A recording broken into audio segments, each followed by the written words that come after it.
makes a person of interest. Coach Michael Burt cuts to the chase, interviewing some of the biggest names in the world. How do they think? What makes them tick? What are their thought processes? And how they became a person of interest. All right, what's going on, guys? Mark Forster, a.k.a. Professor Doughboy, back with another classroom session at Overnight Success University. And today, we actually have the opportunity to speak with Coach Burt. So for those that may not be familiar with his work and really his life's journey, he truly does embody this, overnight success mantra, this 10,000 hour rule, if you will. So please, I really implore all of you to really listen in here. Have a notebook ready.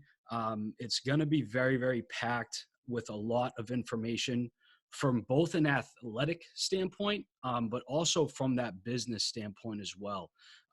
So I'm going to just get right into it for us. Coach, you had started really this whole journey at 15 years old. I mean, coaching basketball kids from high school to obviously that junior pro level. Was there really this insatiable desire to be in this coaching field from that young age, like right away? That's a great question. I look back, I have a theory, and the theory is many times we don't find our purpose in life. Our purpose actually finds us, and it finds us through taking action. It never finds us through stagnation. I didn't know that I wanted to be a championship coach until I started coaching. Yeah. I didn't know that that was the right arena for me. And when I look back on my life, when I was 15 years old, I also had a speaking coach who was a dramatic arts major. He was a dentist in town, but every night after basketball practice, he would say, come up to my house, and he would coach me in how to speak, how to communicate, how to write a speech. Now, I want you to put those two things together. So I was coaching basketball and I was learning how to speak. Now look at what I do for a living today. Right. So I communicate and I coach. And so, but when I was 15 and 16 and 17, I didn't know that. Like, I didn't know this was my life's destiny. I just knew I loved doing it. I knew I got energy from it.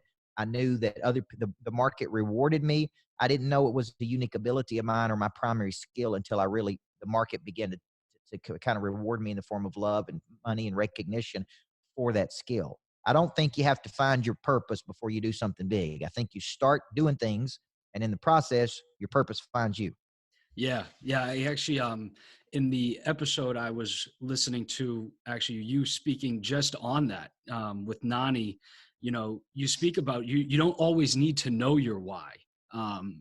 Sometimes the purpose isn't there, but I love that. And really, sometimes I think as people are just starting off in this journey of whatever entrepreneurship they're at, business professional, even trying to scale to another maybe promotion, sometimes it's really not in the what is it going to be, but you just got to keep trying things until you figure it out.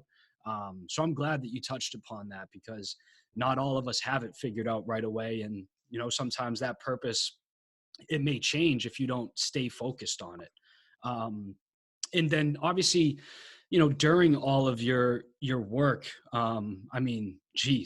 did you work most of your life? It was these 80-hour work weeks. Was that just something that was, innate to you, or was it like a must do type of calling? Yeah. I was raised by a single mom who I would consider has a very high prey drive. Yeah. And she instilled in me that we don't whine, we don't complain, we don't make excuses. We go to work and we see something through to its conclusion. So I have worked 80 to 100 hours a week my whole life. I even do now.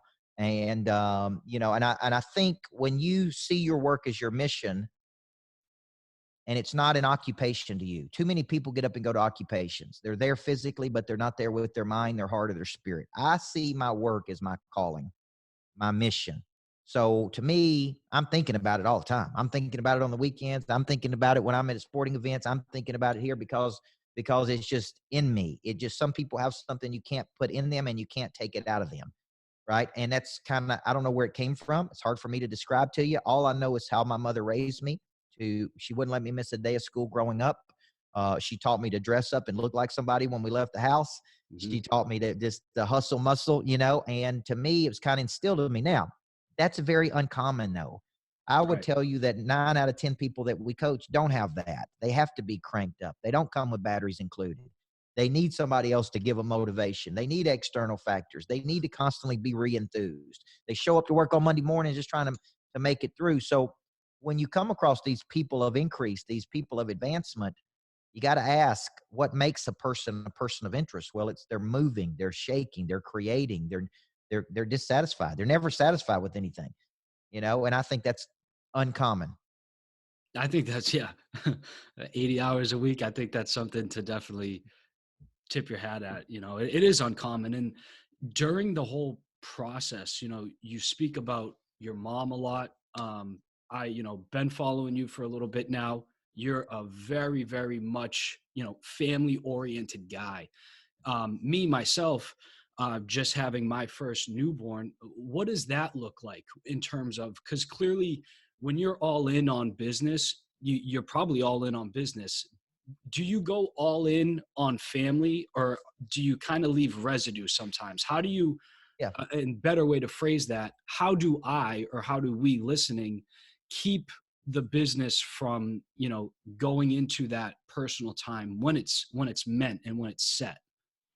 Yeah, I think this is an area I probably struggle with, just like everybody else does. The way I'm wired as a high D person, a very dominant personality, I'm wired to go to do whatever it takes. Now, the problem with that is when my wife wants me to be home tonight at 5, I get home at 6. When people ask me to do things, I say yes, sometimes without consideration for how that would affect my family. How much time am I getting with my daughter every day? So I think the reason you need a lot of energy, the reason I go to the number 1 energy doctor in the world, the reason I'm on the eating plan I am, the reason I'm in the workout plan that I am, because I need a lot of energy. I need a lot of energy to service a lot of people and go home at night and be there for my wife and my daughter. And we're about to have another son, because it's very hard to go at the pace I go at and not leave some collateral.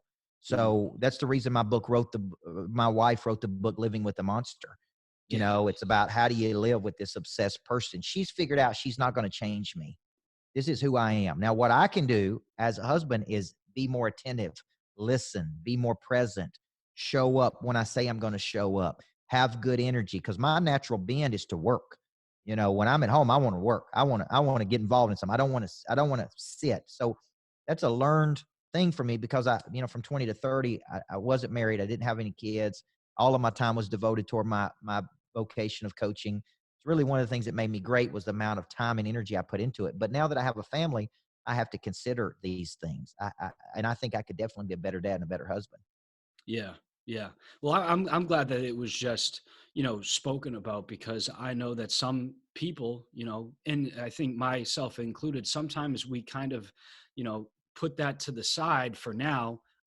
But it's so very important to obviously have that stable structure. So they know, look, daddy's here doing this for us. You know what I mean? So I'm glad that at least it's something that you still struggle with, because I think everybody listening has that sense of struggle sometimes too, Yeah. And let me say this. I mean, I've said that before. I'm doing it for you. I'm doing it for my family.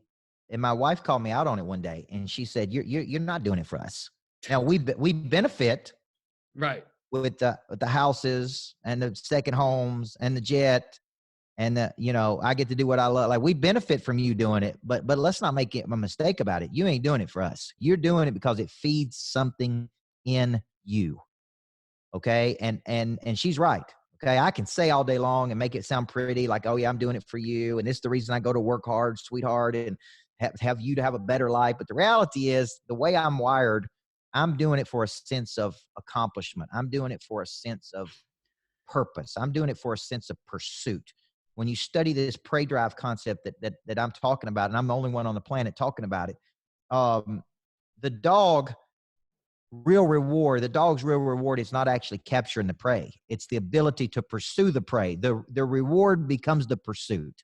And for me, I need self-satisfaction that I put the work in, that I did everything that I could do. Okay. Now, there was benefactors of that. People on my team get the benefit from it. My family gets the benefit from it.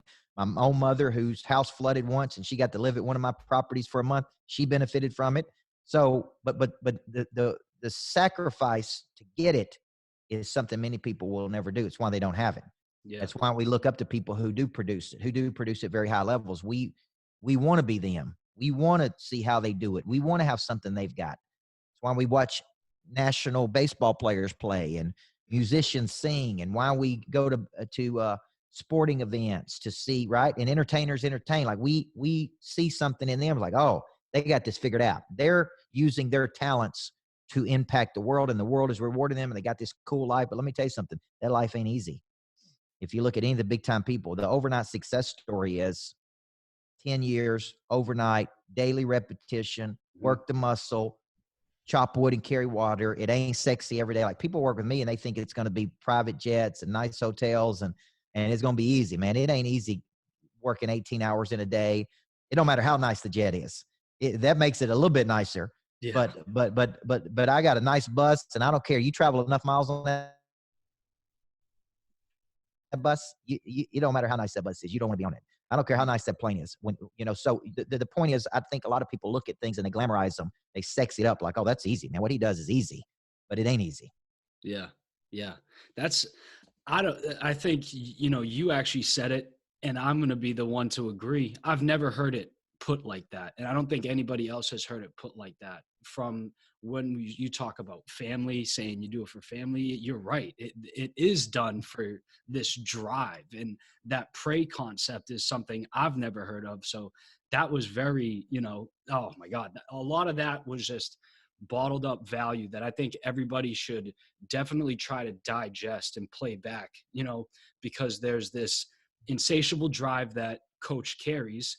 And then there's this stoicism about him, again, chop wood, carry water. Like, it's a very unique blend, I think. And I don't think people, in terms of even the selling space, the coaching space, in terms of sales, really do talk about. And I know the transition from coaching to sales took place because of a book that you kind of really emphasized a lot during the coaching process, which was Covey's book, and then your whole development of that whole person theory. Would you be able just to kind of talk about that a little bit, and just how that really, influenced you in these years?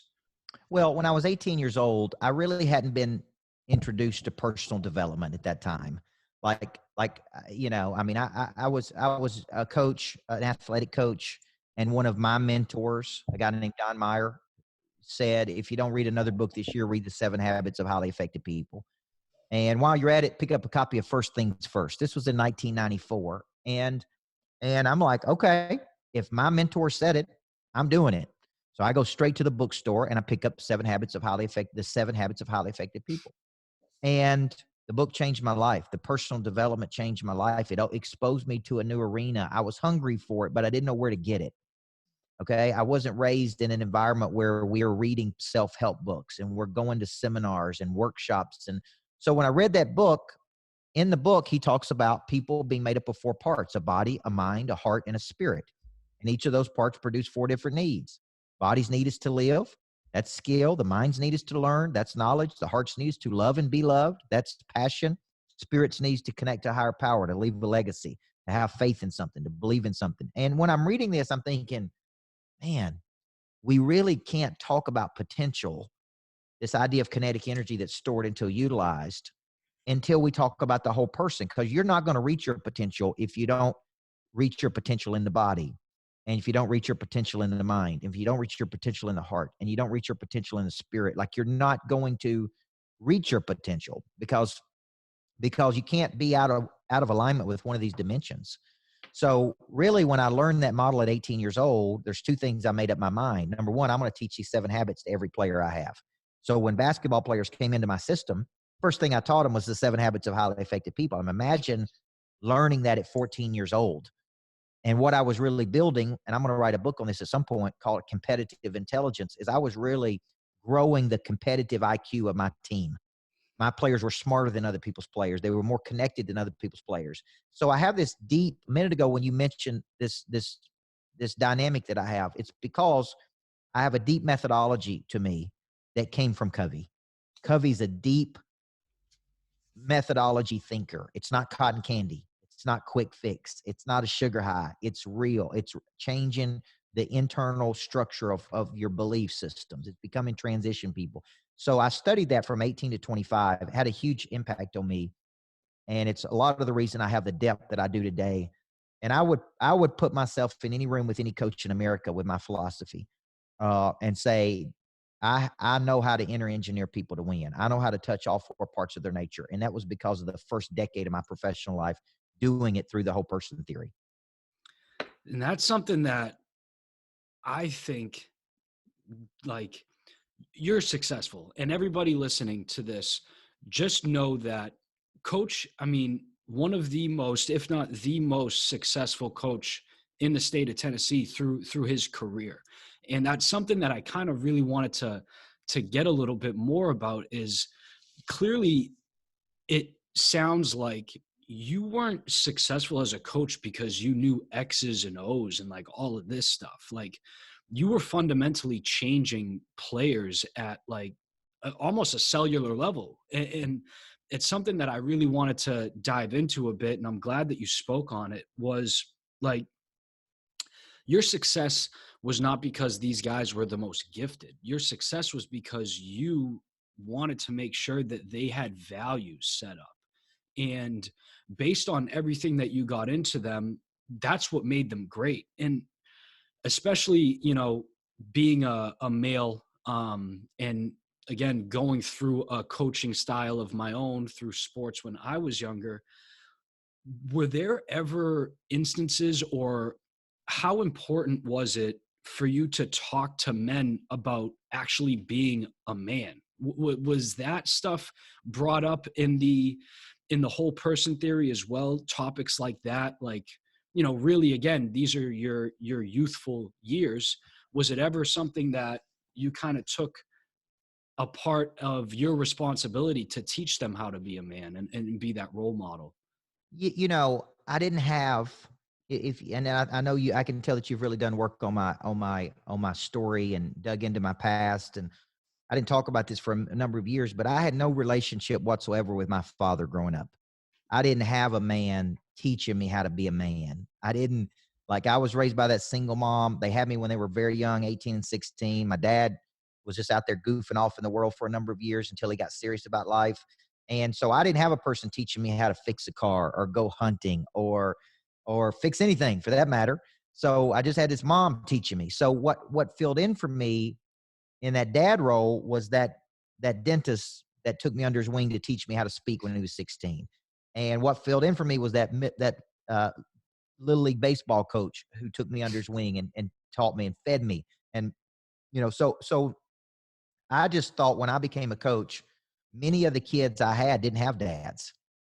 Many of the players I had came from broken homes, poor families. Some of them, not all of them. Some of them came from affluent homes with two parents.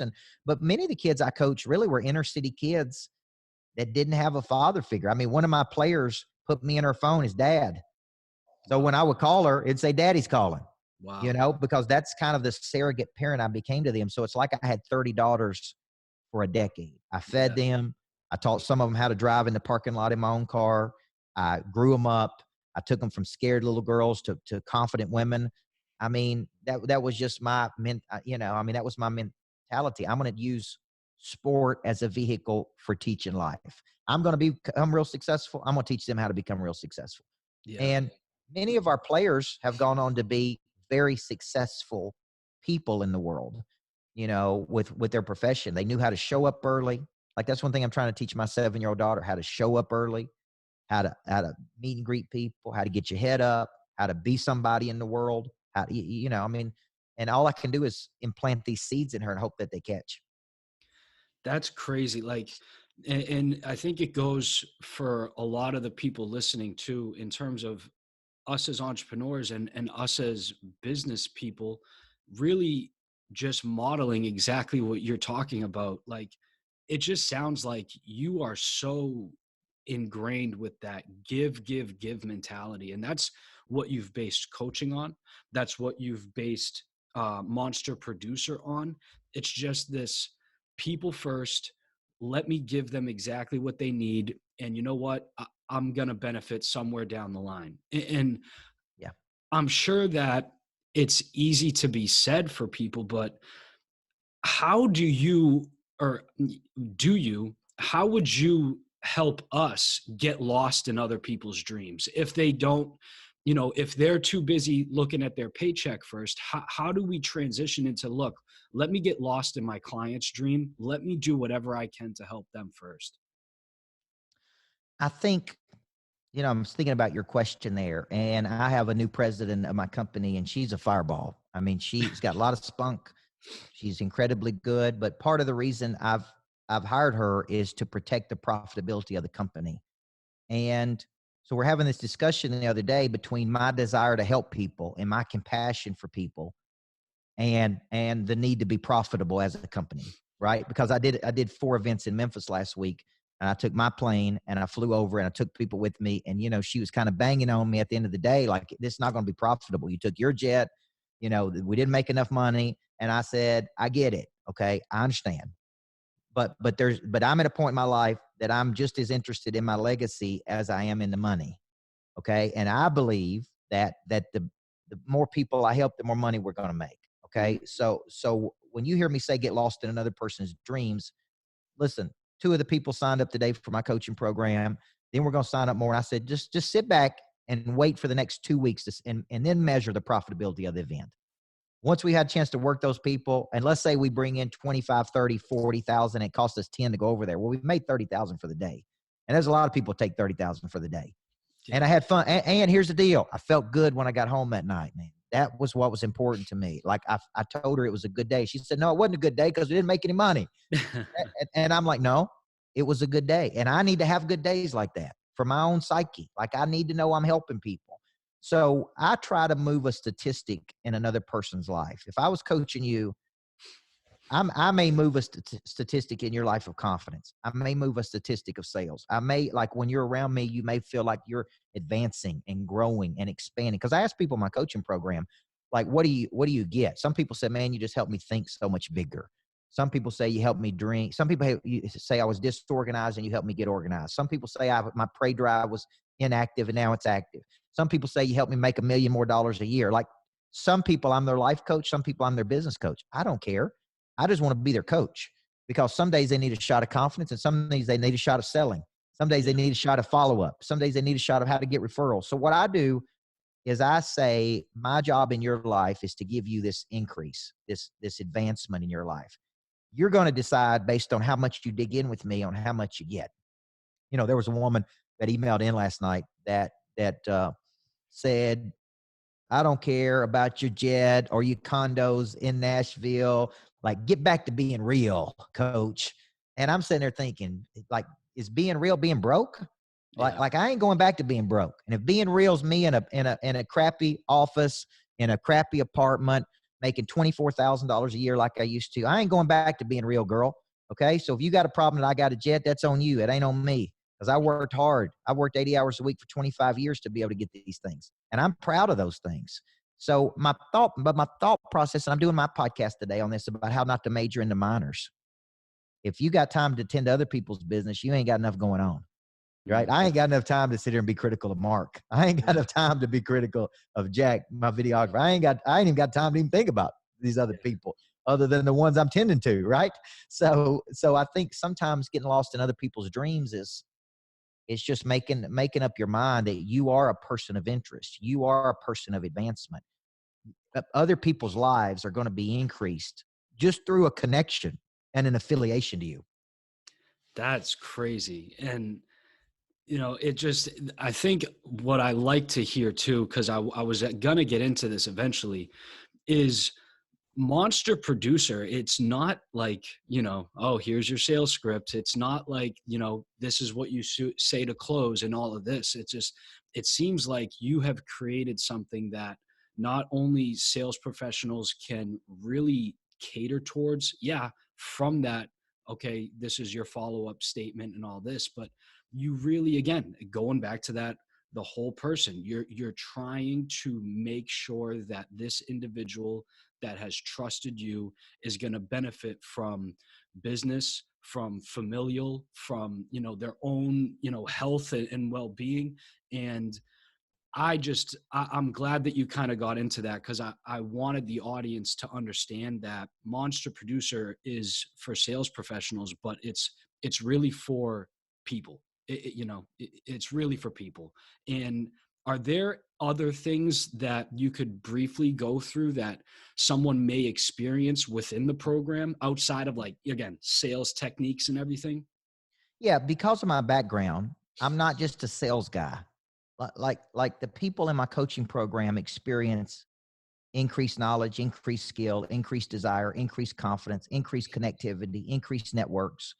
I don't cover a sales topic every month. Like, I pick one subject and I cover this subject, what I call holistically, meaning this month is how to become a world-class negotiator. But I actually talk about the first person you negotiate with every day is your own feelings. The first person you negotiate with yourself. Then I get into how you become the prize. Then I begin into tactics to business negotiate. But every month I cover subjects that, because I have some people that are not in sales. Yeah. And they say, well, is this program for me? Well, if you want an increase in your life, yes, this program is for you. It is a program of advancement. It's a program of increase. I don't care what you want to increase. If you want to increase sales, you're going to get that. If you want to increase confidence, you're going to get it. You're going to increase, we do stuff for families. My wife and I do couples events. We just did a Living with the Monster couples event last week. How to get increase in your family. I got a kids academy on how your kids can get increase. So to me, that's intentional congruence. And that's really what I should have said earlier. I don't believe in balance. I believe in intentional congruence. And intentional congruence is where everything feeds everything. Like my whole life feeds my whole life. Right. And so that means I'm going to do stuff for kids. I'm going to do stuff for couples. I'm going to do stuff for the entrepreneur. I'm going to do stuff for the employee. I think about my personal assistant who set this up with you, Melissa. When she came to me, she was probably making $25,000 a year as an assistant to a mortgage originator. Incredible dude, but he didn't push her. They went and got coffee in the middle of the day. She came in the first week and worked with me and just was crying one day. And I was like, what's wrong with you? She's like, man, I can't handle this intensity. Like, I'm overwhelmed. Okay. Now fast forward a year later, and she's asking me, can she come in on Saturdays? Can she travel with me to every city I go into? Can she get an increased responsibility? Can she do other things? Like, she's a totally different woman because she's gone through the system with me. She has activated her prey drive. She has found another gear. And that's what I think a good coach should do. There's a fundamental misunderstanding, I think, with a lot of coaches out there. Because there's no barrier to entry to be a coach, there's a lot of people who want to be coaches that have really not accomplished anything yet. Mm-hmm. They have not put the work in. They don't have the real meat and potatoes. Yeah. It's a lot of flash. And I get it. You create a course, you sell a course. I get it. I get that many years ago, I was a little aspiring coach, but I have actually put the 20 years in. Like, I have a real methodology. I've actually won a championship. I've actually built a multi-million-dollar company. Like that don't mean I have all the answers, by the way. But that just means everything I'm telling you to do, I do. What you read in my books that I write, I do. I call on people every day. I try to close deals every day. I move about the planet every day. I do things for free every day. Like I practice what I preach. And that's what I want people to know about me if they want me to be their coach. Yeah. That was a bomb for sure. So, like, I know a big thing for like 2020 is, you assign yourself a word, right? And my word was intentional, but I might do intentional congruency. That I've never even really fathomed it that way. And that was extremely, extremely valuable. And I'm glad you kind of brought up the assistant and Melissa and everything. Do you think that what you have right now, in terms of your abilities. Can you teach hunger? Is that something that is taught? Or how, like, for example, if someone's trying to scale and hire an employee, how do you teach that? I think you can create an environment of Yeah. prey drive, a high prey drive environment. If you really understand what I'm talking about, prey drive, you understand the activators of prey drive. They're motivators and activators. Okay. And I try to create a high prey drive environment. Like this morning, I'm doing events with Tim Story, Sharon Lecter. We're on tour called When Life Knocks the Shout Out of You tour. It's coming to my lodge in Nashville. We're doing it in Dallas. Then we're going to come out and roll out to New York City and some other LA, Miami, right? And so I'm teaching my team this morning, what do you do when life knocks the shout out of you? How do you bounce back? I'm trying to create a high prey drive environment. Like I took my AR person with me on the private jet last week. She'd never flown private before. She was scared to death. And I said, I want you to see what it's like. I want you to go to Memphis and do 4 events with me because it's an uncontrolled environment. You're in a controlled environment here. Mm-hmm. You're in the office collecting money every day. It's nice. The temperature is what you want it to be. You look out the window. That ain't what it's like on the road. Okay. And you need to know how hard the salespeople work to collect these deals, which is why you need to collect the money. You need to know how we operate in these uncontrolled environments. You need to know, because when we know better, we do better. So part of the coaching process is creating a higher standard. And here's an equation. Let's say that you worked on my team and you'd worked at a certain level in your life, like my assistant. She'd worked at a certain level. In her mind, maybe she thought she was going hard. Then she comes and works for me and it's like, boom. Mm-hmm. Now this is what hard work is. Like it's like those little girl basketball players that played in elementary school, and then they come to me and it's like, now we're playing in the big leagues, man. Yeah. And I didn't even know what the big leagues look like. It's like me getting on stage at 10X. It's like me upping my game and being around the best people in the world. If you look at who I picked to do events with, I picked the best people in the world. Like I'm doing events with Tim Story, Sharon Lecter, Tim Grover. I'm doing events with Jim Shields. I'm doing an event with Marshall Silver coming up. I mean, I'm picking the best people in the world. Why? Because I want to learn from them. I want to extend. I want to play up. I don't want to play down. Yeah. Yeah. Surround yourself by that environment as well. That's incredible. And I want to just ask, I want to be obviously respectful of your time, and want to just ask one last question that I found very, very interesting, that you spoke about in a podcast I was listening to. And I wanted to know, why do you recommend entrepreneurs or business professionals to write their own book? I think I have a belief about everything. I believe if life's worth living, it's worth writing down. I believe that a book forces you to get clear on your philosophy. I believe a book gives you a message to share with the world. I believe a book is really a starting point to everything. If you want to build intentional congruence, like when I speak about the things I've written about. And when I write the book, it forces me to know it. Like I'm not just getting up there reading from a PowerPoint. Like these are my thoughts and my beliefs. Every action you take is driven by your thoughts, and your thoughts are no wiser than your understandings. So the deeper you get with your own philosophy, like when I used to go see Covey speak, and he was my mentor, and I remember going to see him in the 90s speak, and he spoke on the 7 habits, right? And then I went and saw him speak 10 years later. Guess what he was talking about? The 7 habits. Big time people don't talk about new things all the time. They may have a new book. Like I got a new book out called Single Digit Millionaire, and it's my philosophy on how I went from a high school basketball coach to where I am today financially. But it's really a book about transition. Okay. Now there may be some wrinkles in there, and there's new content in there because of my experiences. But at the end of the day, I have a very simple philosophy: develop a primary skill, spend 10 years refining that skill, build demand for that skill, take that skill to an arena where people will pay you more money for it, build networks, let those networks exchange with each other, build excess cash, use the excess cash to build long-term wealth. That's my strategy, right? That's what I talk about in the book. This is how I do it. This is how I buy these $1 million properties.